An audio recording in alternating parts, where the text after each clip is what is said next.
हमारे सामने विराजमान है। तो लिख दिया क्या?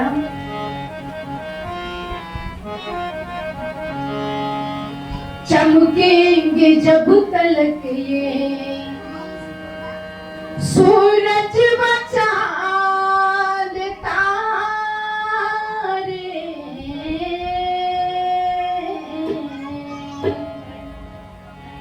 चमकेंगे जब तलक ये सूरज व चांद तारे, चमकेंगे जब तलक ये, चमकेंगे जब तलक ये सूरज व चांद तारे।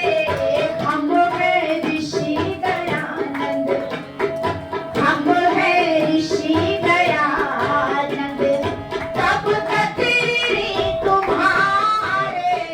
हम हैं ऋषि दयानंद।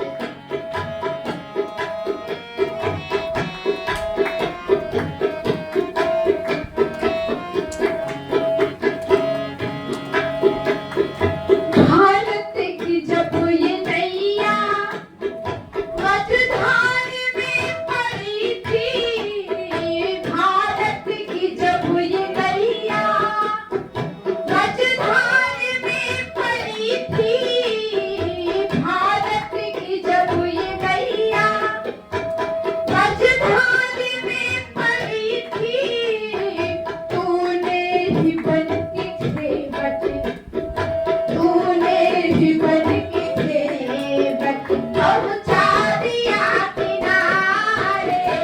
चमकेंगे जब तलक ये, चमकेंगे जब तलक ये सूरज व चांद तारे।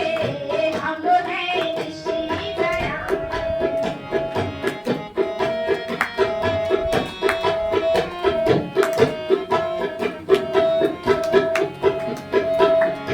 डूबते हुए इस भारत की नैया को किनारा दे गया, लेकिन हमने क्या किया? हमको पिलाया अमृत, हमको पिलाया अमृत, खुद जहर पी गया। हमको पिलाया अमृत, खुद जहर पी गया। तूने हमारी खातिर, तूने हमारी खातिर सब कष्ट थे सहारे। तूने हमारी खातिर सब कष्ट थे सहारे।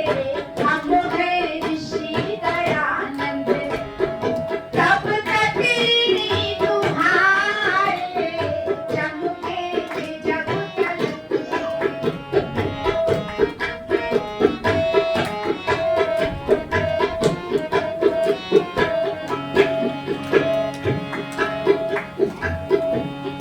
हमारा यदि सामान्य व्यक्ति कोई अपमान कर दे तो हम बदला लेने में पीछे नहीं हटते हैं, लेकिन याद करना उस ऋषि को कितना बड़ा हृदय उस ऋषि का रहा होगा, जिसने खुद को जहर देने वाले को भी पैसे देकर के जिसको माफ कर दिया हो, और ये भी कहा हो उसने कि तू यहाँ से चला जा वरना मेरे अनुयायी तुझे छोड़ेंगे नहीं। कितना बड़ा हृदय रहा होगा। तो लिखा, कातिल को अपने स्वामी जीवन का दान दे तू, कातिल को अपने स्वामी जीवन का दान दे तू। तेरी जान के दुश्मन, तेरी जान के दुश्मन तुझे जान से थे प्यारे।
जीवन में ना आए, लेकिन कोई भी कष्ट उनके आंसुओं को नहीं निकाल पाया। लेकिन जब इस देश की दुर्दशा को देखा, इसमें देश में दुखी लोगों को देखा, तो कहा कि ऋषि के आंखों से आंसू छलक उठे थे।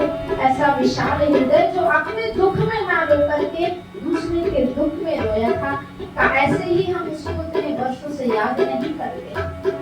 खुद को समर्पित कर दिया था राष्ट्र के प्रति और लिख दिया अंतिम पंक्ति में, तू वो दिया था जिसने